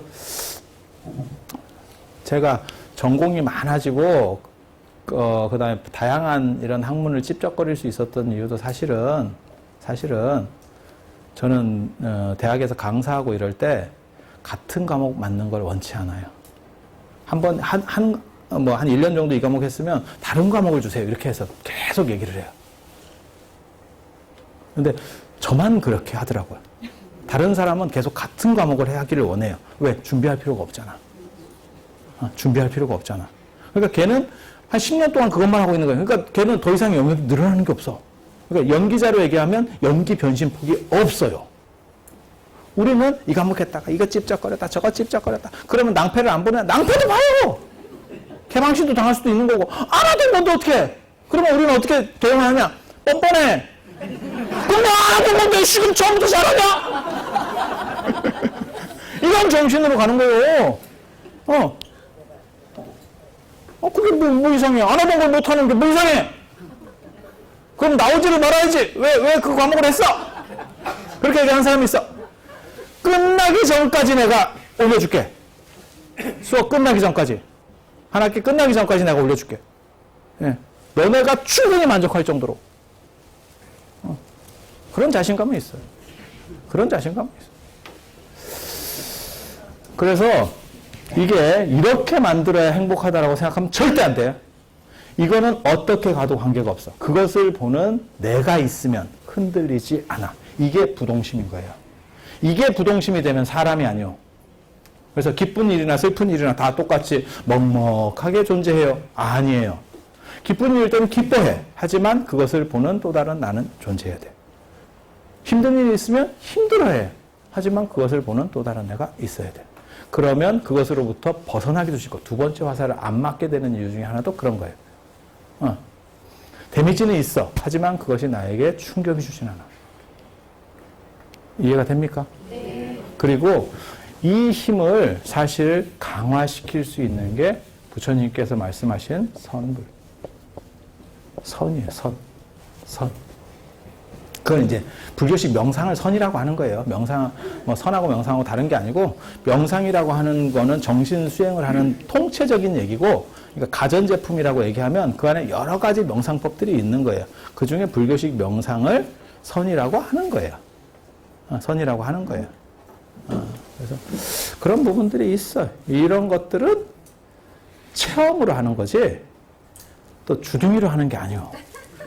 근데 여러분들이 지금 오늘 제 얘기를 들어보면서 이렇게 하면 그렇게 될 것 같다라는 거하고 그 다음에 인생이라고 하는 거는 내 주변에서 일단 행복을 발견해야 되고 그 다음에 내가 흔들리는 것보다 흔들리지 않는 나를 하나 만드는 게 좀 더 행복할 수 있고 그런 데는 동의하지 않으세요?